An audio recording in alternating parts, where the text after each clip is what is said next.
Merci, je vous remercie également pour m'avoir invité. Voilà, c'est deux questions. Tout d'abord, je voulais commencer par Nasrin Sotoudeh pour dire le respect et toute l'admiration que je porte à son combat. Nous avons, ça veut dire depuis, puisque ce n'est pas la première fois que cette avocate, que peut-être vous avez vu dans le film Taxi Téhéran de Jafar Panahi d'ailleurs, c'est la scène où elle a un bouquet de fleurs. Voilà, et elle, Nasrin Sotoudeh, c'est une figure symbolique pour les Iraniens et les Iraniennes parce qu'elle cristallise un peu une résistance multiforme qui se développe en Iran depuis des années. Et effectivement, ce n'est pas la première fois qu'elle a été en prison. Je me rappelle très bien que la dernière fois, il y a quelques années, quand elle a fait une grève de faim parce que le passeport de sa fille a été confisqué et qui était à l'époque adolescente, Mehraba. Et moi, j'étais invitée à Genève pour parler avec un peu les personnes en charge de la Commission européenne. J'étais invitée par les Iraniens, pas par les Européens, pour dialoguer à ce sujet et dire qu'est-ce qu'on doit faire. J'ai eu ce plaisir et cet honneur-là, et je me rappelle très bien, je vous dis une anecdote qui dit longue sur son caractère à cette femme que j'admire vraiment. C'était plus de 40 jours, je pense, de grève, et elle était vraiment très affaiblie. Et la personne qui était déléguée parmi la délégation de la commission m'a dit est-ce que vous ne pouvez pas on peut appeler son mari, puisque les Iraniens sont en contact et tout, et vous lui dites de briser sa grève, puisque c'est sa vie qui est en jeu. Moi, je lui ai dit, telle que je la connais, moi, je ne la connais pas du tout intimement, je ne suis pas du tout proche, et seulement je la connais de loin par rapport à ce qu'elle fait. Je dis, telle que je la vois à partir de ses prises de parole, à partir de ce qu'elle est, je pense que c'est mieux d'appeler les dirigeants et de leur dire qu'ils rendent le passeport. Puisque ça, c'est beaucoup plus logique. On ne peut pas faire pression sur la victime. Et elle, de toute façon, elle ne cédera pas. Donc elle a dit c'est juste, et après ils ont appelé, et de toute façon le jour même, je pense que le jour même, ils ont rendu le passeport. Ça veut dire, en fait, elle m'a dit oui, c'est vrai que cet angle-là, on ne l'avait pas vu. On ne fait pas pression sur la victime, on fait la pression sur les auteurs pour dire voilà, cessez cet acte-là qui était complètement insensé. Voilà, c'est le souvenir que j'ai de ce voyage. Et après, aujourd'hui, quand M. Salmatian avait proposé cette rencontre, il y avait plusieurs dates. Et moi, j'ai choisi la date. À l'époque, je ne savais pas du tout qu'Amnesty International allait faire cette manifestation. Mais instinctivement, je me dis 13 juin, mais je me dis à l'époque, ça m'évoque quelque chose. Mais aujourd'hui, j'étais d'ailleurs informée très tardivement, il y a quelques jours, 2 ou 3 jours seulement, que cette manifestation a été aujourd'hui, et ça s'accordait exactement au même heure, au même jour, 18h30, 13 juin. Et j'ai su que c'était le jour où, ça fait juste 1 an qu'elle est en prison. Donc c'était le jour de son arrestation. Donc Reza Moini, qui est responsable de Reporters sans frontières, qui est ici, pourrait me corriger si je me trompe. Mais je pense que c'est à cause de ça que ça a été fait. Et en fait, instinctivement, j'ai croisé Nasrin, et je profite de cette occasion pour renouveler mon admiration et de dire aussi que ce n'est pas seulement Nasrin qui est en prison. Il y a aussi beaucoup d'autres femmes pour les différentes raisons. Je parle des prisonniers politiques. Et effectivement, elle est importante puisqu'elle symbolise des figures de résistance en Iran, que ce soit les avocates qui jouent actuellement un rôle important. J'espère que ça... Voilà. Donc, par rapport aux droits humains, Et malheureusement, un nombre entre ces avocats sont en prison, dont Nasrin Sotoudeh, et aussi les autres mouvements, les mouvements ouvriers, le mouvement étudiant, le mouvement des enseignants. Donc l'Iran est un pays qui connaît depuis des années des différentes formes de revendications sociales, politiques, culturelles. Maintenant, je reviens sur les deux questions importantes que M. Salamatian m'a posées. En fait, c'est par rapport au cérémonial ici de débat autour d'un livre. Pourquoi ce livre? Et que dit ce livre? Pourquoi? Ça renvoie, puisque c'est déjà... j'ai déjà fait plusieurs essais à partir de l'analyse de l'expérience iranienne sur la question de l'islamisme, qui n'est pas l'islam. Pour moi, qui n'est pas une pratique religieuse, mais une idéologisation de religieux. Ça, c'est déjà important. Et je suis venue en France par l'exil politique. Donc, dans les années 80, au début des années 80, 82, et là, je ne connaissais rien de la langue française et j'ai commencé à apprendre cette langue après être sortie de ce que j'appelle le temps entre parenthèses. Le temps entre parenthèses, je l'emprunte, cette notion, des chercheurs chiliens qui ont connu l'exil avant nous, mais il y a eu plein de gens qui ont connu l'exil avant nous, y compris des Chiliens à l'époque, et qui avaient fait des travaux intéressants sur le ressenti ou sur le vivre en exil, qui est déjà un sujet très important pour l'Iran contemporain. Alors, le temps entre parenthèses, c'est un temps qui ne se passe presque pas, puisque le passé n'existe pas, le présent n'existe pas puisque le passé domine le présent. Et comme les exilés chiliens vivaient cela, c'était un peu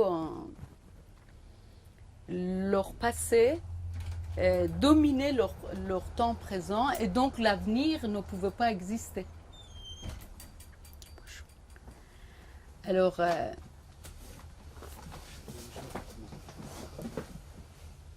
donc ce temps entre parenthèses, pour moi, ça a duré 2 ans. Pendant ces 2 ans, je refusais de parler français, je refusais d'apprendre la langue française parce que je voulais rentrer, et beaucoup des Iraniens veulent toujours rentrer. Et nous avons entre nous une plaisanterie qui dit il y en a qui n'ont même pas fermé encore les valises ou ouvert leurs valises.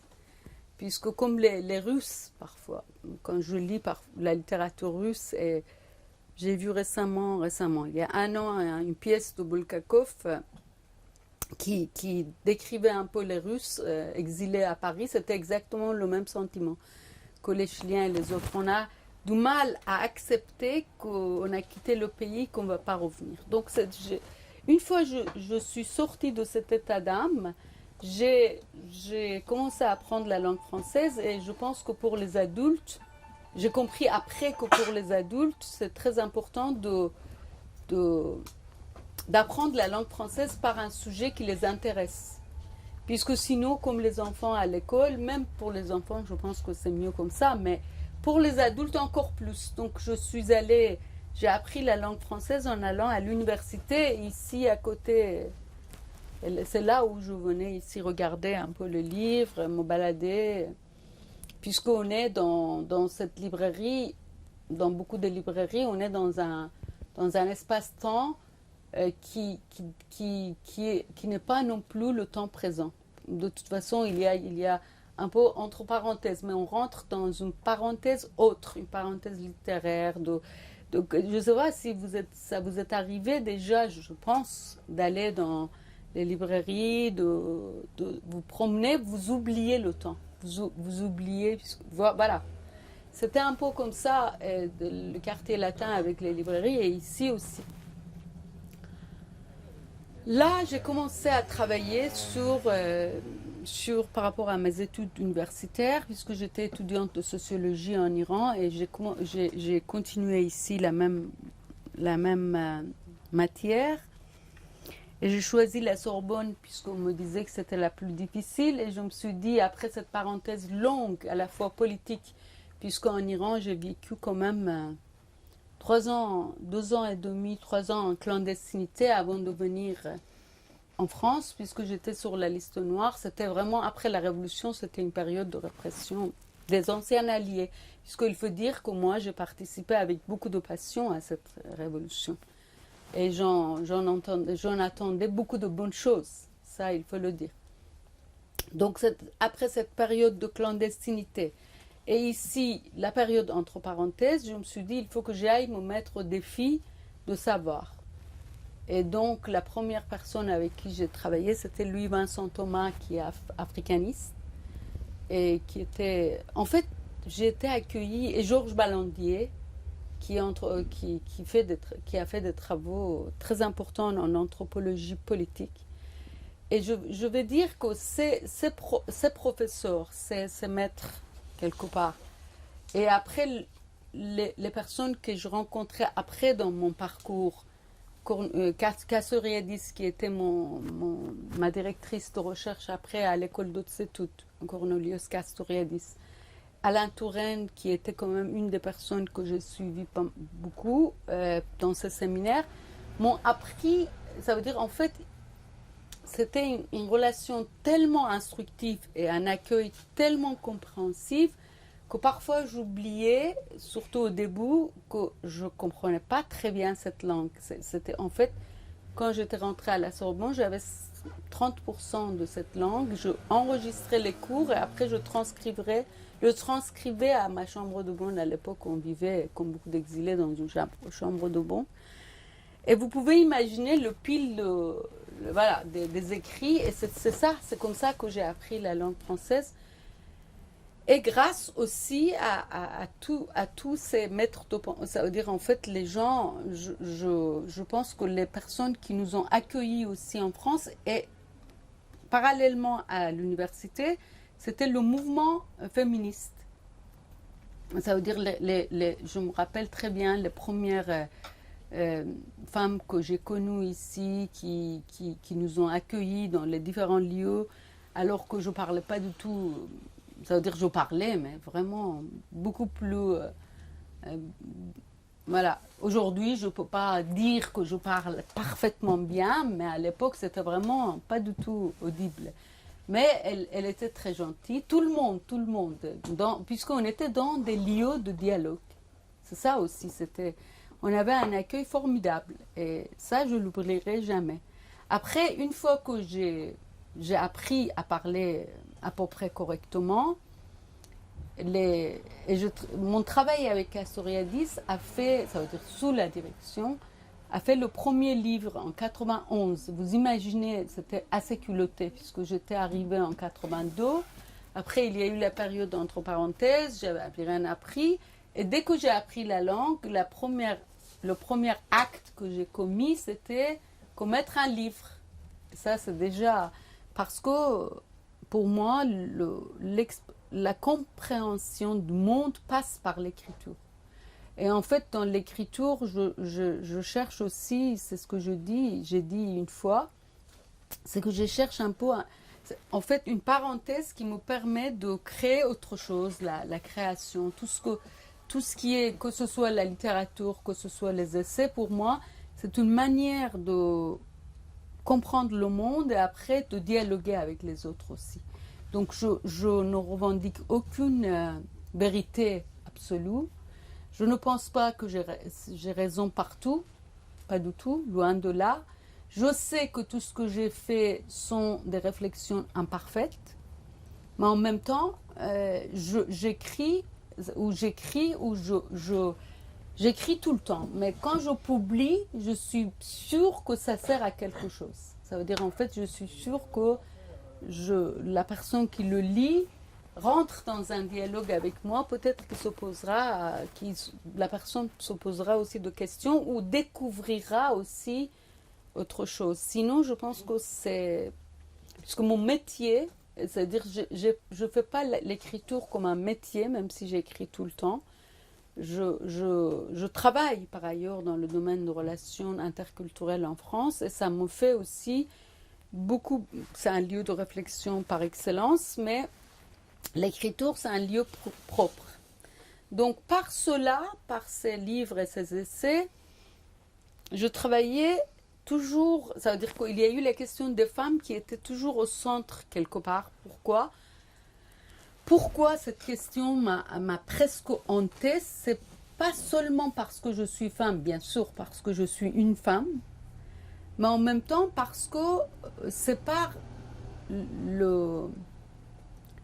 la prise de conscience de ce qui se passait en Iran m'est venue à la manière d'un gifle que j'ai reçu par le fait que j'étais une femme. Ça veut dire en fait, j'ai très mal, comment je pourrais vous le dire? J'ai pas réagi comme il faut au début de la Révolution quand il y a eu l'imposition de port de voile aux femmes. Et je me disais, comme j'étais de gauche radicale, je me disais c'est secondaire, c'est pas grave, la question des femmes c'est secondaire. Et je me rappelle très bien avec Brigitte, on était, voilà, Brigitte qui est là, on avait fait ensemble, c'est plutôt, vous m'aviez invité à créer ensemble le manifeste de la liberté, qui était une manifeste qui réunissait les intellectuels et les gens qui réfléchissent, qui viennent des pays dits islamiques. Et donc on a eu cette discussion ensemble sur mes premiers livres aussi. C'est cette prise de conscience comme vraiment une violence. C'était une prise de conscience violente. Puisque j'avais pensé une chose et ce qui s'est arrivé, c'était exactement à l'encontre de ce que j'avais imaginé et j'avais rêvé. Donc le fait est que j'ai vécu ce cauchemar était lié aussi à ma sexualité, à mon identité sexuelle. Parce que dans le projet des islamistes, cette identité sexuelle avait une place très importante. Ce n'est pas un pur hasard si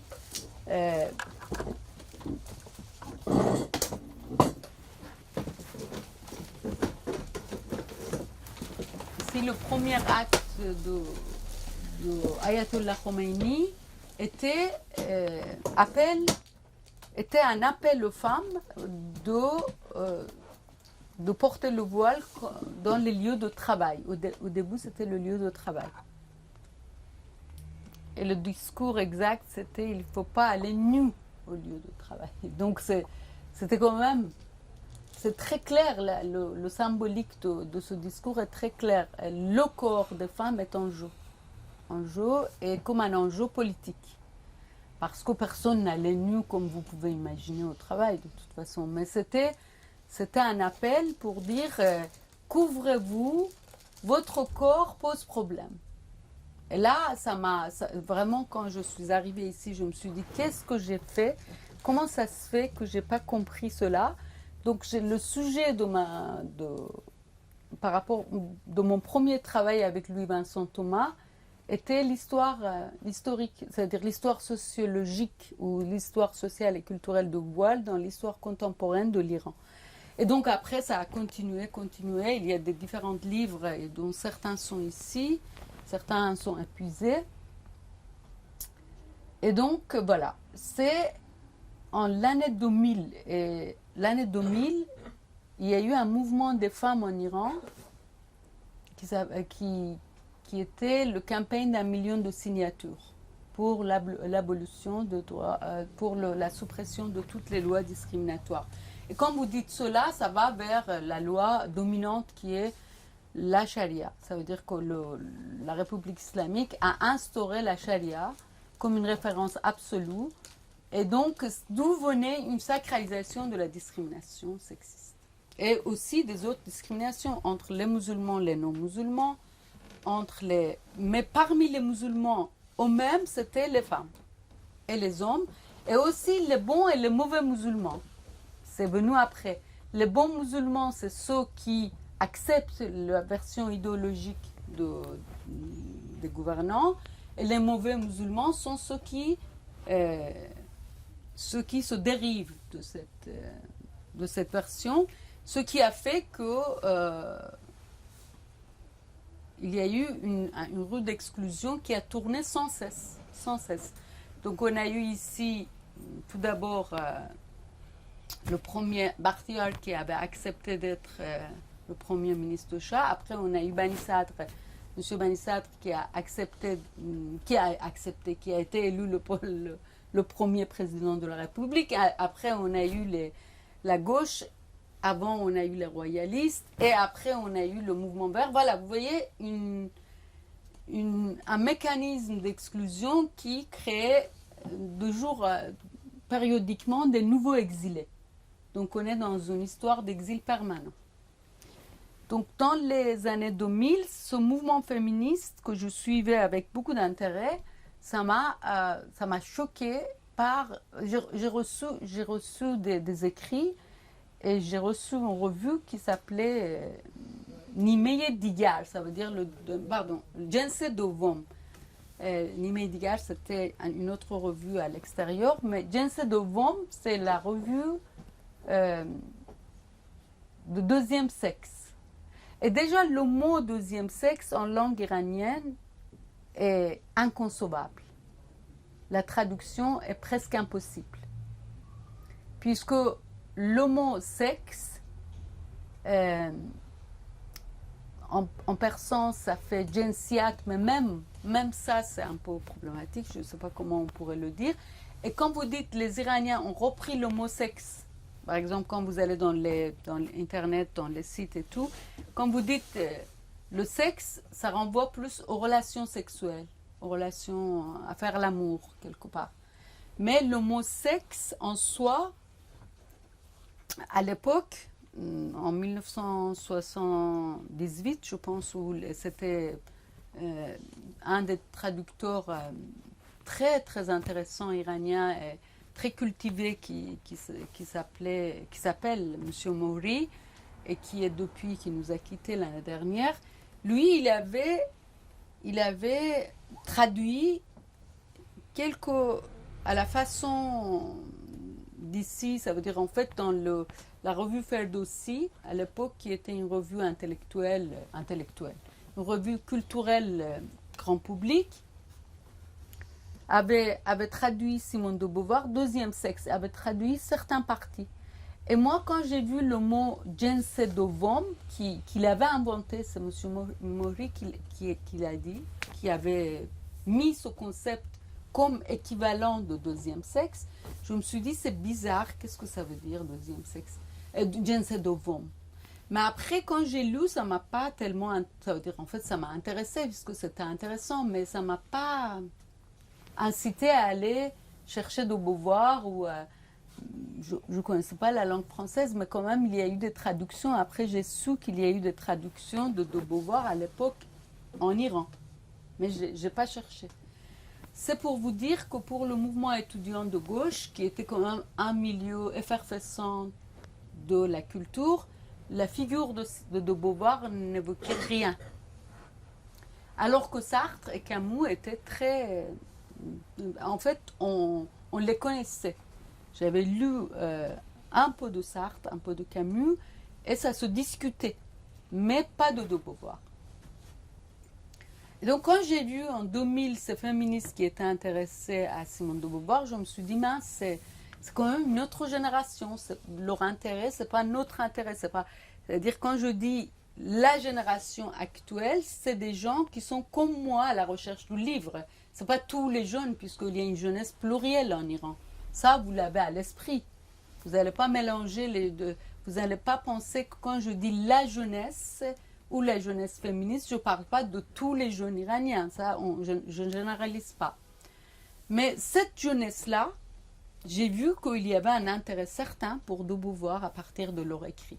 Donc ça a été le premier clic. Après, deuxième clic, c'est venu quand j'écrivais ce roman dans mon miroir et il y avait dans ce roman un jeune qui venait de l'Iran.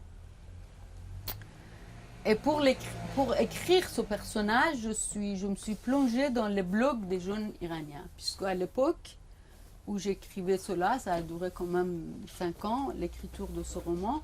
À l'époque, dans les années... Voilà, il y a quelques années, les blogs étaient très très en vogue en Iran. Actuellement, ce n'est pas le cas. C'est plus Facebook, Telegram et les autres. Mais à l'époque, c'était vraiment les journaux intimes des jeunes iraniens où avec le pseudonyme, les gens s'exprimaient de manière peut-être les jeunes, peut-être vous qui, voilà, vous avez eu peut-être un blog aussi.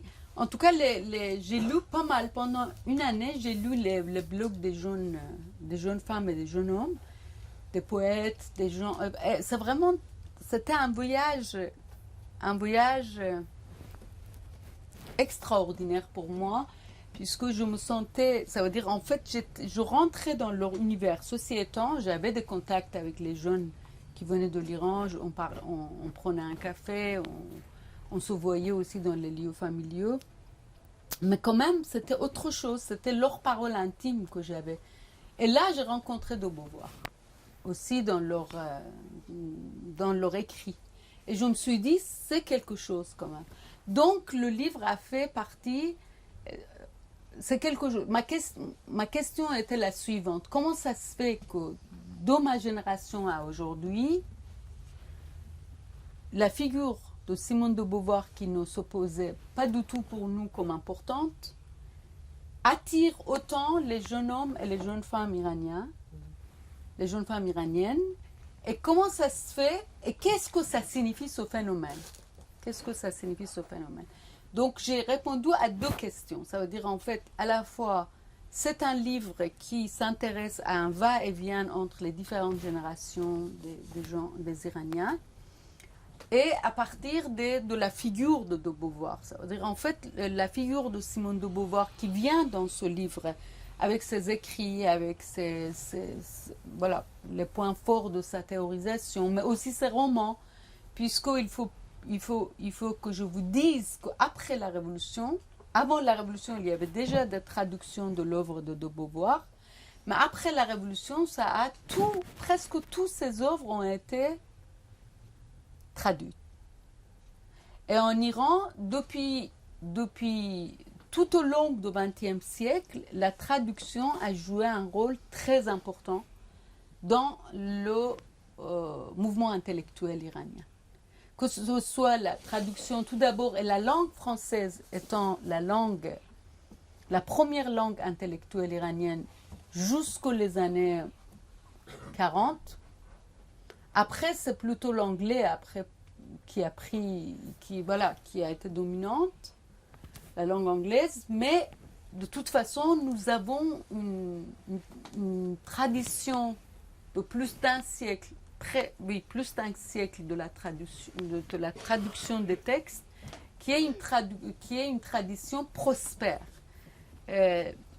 J'ai une amie traductrice qui est là, qui traduit de la langue portugaise vers la langue française. Et moi, quand j'ai vu son roman récemment, je lui ai dit, mais ton nom n'est pas très clair, n'est pas très important là-dessus. Il m'a dit non. Elle m'a dit non, le nombre de traducteurs ici, c'est plus, on met en valeur, bien sûr de manière très très lisible, le nombre d'auteurs.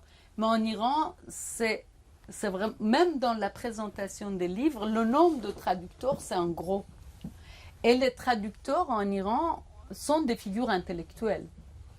Ça joue un rôle, c'est-à-dire en fait, même dans le débat littéraire et dans le débat politique, dans le débat social, pas politique maintenant beaucoup, mais de toute façon, les personnalités de traducteurs et de traductrices, ça pose.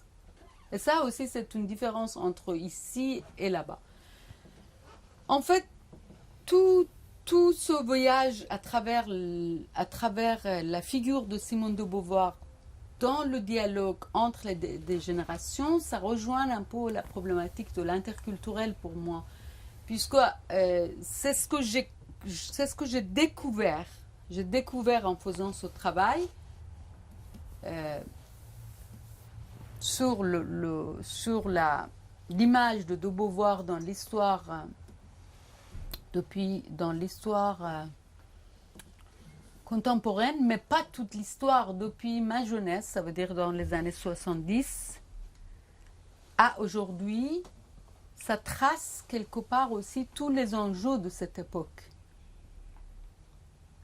De cette époque où à partir des années 80, la révolution iranienne a signalé un changement profond dans le monde entier. Je pense qu'on n'a pas encore assez mesuré les retombées de cette révolution par rapport à ce qui s'est passé après dans le monde dit islamique et dans ce qui, ça veut dire en fait, l'Iran, l'expérience iranienne, c'est comme un laboratoire pour comprendre comment, pourquoi une idéologisation de religieux naît, pourquoi ça donne lieu à un mouvement qui arrive à mobiliser une population assez diversifiée, puisqu'il ne faut pas oublier que ce n'est pas seulement des déshérités, c'était la révolution iranienne. Ça veut dire en fait, les islamistes ont gagné la hégémonie sur toutes les forces de l'opposition. Et les forces de l'opposition, parmi les forces de l'opposition, la gauche était très présente. Aujourd'hui, ça n'a pas l'air d'être... Ça veut dire en fait, ça apparaît comme une fiction, mais qui est allé à ces époques à l'université de Téhéran ou aux universités de manière générale du pays, c'est que la gauche était le courant le plus influent parmi les étudiants militants, parmi les étudiants qui militaient, et aussi parmi les lycéens et les lycéennes. Et effectivement, les islamistes sont arrivés à mobiliser aussi toutes ces forces-là. Donc c'est quand même un laboratoire très très intéressant pour comprendre ce phénomène. Et ce phénomène, à mon avis, ne concerne pas que l'islam. Je finis par là. Parce que, comme je vous ai dit, je travaille aussi dans le domaine interculturel en France. Je travaille dans le domaine de recherche-action, y compris dans les quartiers qu'on dit fragilisés. Et ça, depuis les années 90. C'est quand même une longue histoire aussi. Parce que j'ai commencé à travailler d'ailleurs, dans le séminaire de Touraine, j'ai eu l'occasion de connaître les personnes qui travaillaient sur ces sujets et j'ai continué ce travail puisque ça m'intéressait, y compris Castoriadis qui m'a poussé dans ce sens en disant qu'il faut que tu ailles connaître la société française, puisque lui, il avait raison, il disait tu ne vas pas quitter, ça veut dire que vous allez rester quand même, vous allez encore rester. Et nous sommes restés en exil, je dis. Même si l'exil, ça a changé quand même le sens pour moi, puisque la France est devenue aussi mon pays, mon deuxième pays et qui m'a intégré et que j'ai intégré. Mais en dehors de ça, dans ces quartiers, je rencontre aussi les phénomènes qui interrogent aujourd'hui le monde entier, que les phénomènes islamistes. Ça a commencé à nous interroger dans les années 90. En dehors de cela, après la France, les événements français interrogent aussi le retour des autres religions, c'est-à-dire les mouvements d'idéologisation aussi pour le catholicisme par rapport au christianisme, que ce soit les évangélistes en France, pas forcément très visibles, mais en Amérique très visibles, au Brésil la même chose. Donc, vous voyez aussi l'intégrisme juif et vous voyez aussi le rôle que joue ce phénomène d'idéologisation dans le contexte Moyen-Orient, au sein de la société israélienne. Donc, si vous voulez, c'est un phénomène d'époque qui, depuis les années 80, à mon avis, ça nous a interrogés. La prise de conscience était tardive. Comment on pourrait expliquer cette idéologisation de religieux qui, pour moi, s'inscrit dans une montée des mouvements néoconservateurs, qui proposent des alternatives dans un contexte de vide social et politique, de crise sociale et politique, qui ont une chance pour se prospérer et qui ont déjà prospéré et qui sont en lien aussi pour certains avec les mouvements d'extrême droite identitaires, comme on le voit actuellement en Europe.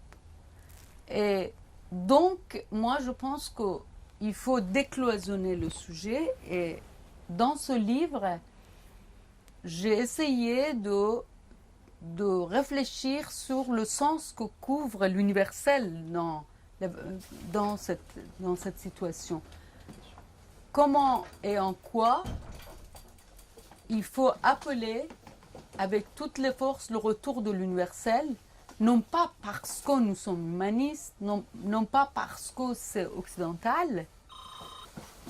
Ça répond à des enjeux importants, et parmi ces enjeux importants, il y a aussi le culturel. Le culturel qui nous intéresse tous, nous sommes dans un lieu culturel, et moi je pense qu'un des dangers de l'époque actuelle, c'est de réduire le culturel au cultuel. Et l'identité culturelle se réduit, et le culturel, on le réduit à l'idéologique, et donc ça nous poursuit partout. Effectivement, et de toute façon, cette exacerbation identitaire, que ce soit l'identité nationale, l'identité religieuse, l'identité sexuelle, on est dans une époque où la montée de l'identitaire nous interroge dans tous les champs. Et là, on touche à quelque chose qui devient beaucoup plus lisible et beaucoup plus clair quand on analyse l'expérience iranienne sous l'angle de l'universel avec les paroles des concernés, que ce soit les jeunes générations. Je vous remercie pour votre écoute.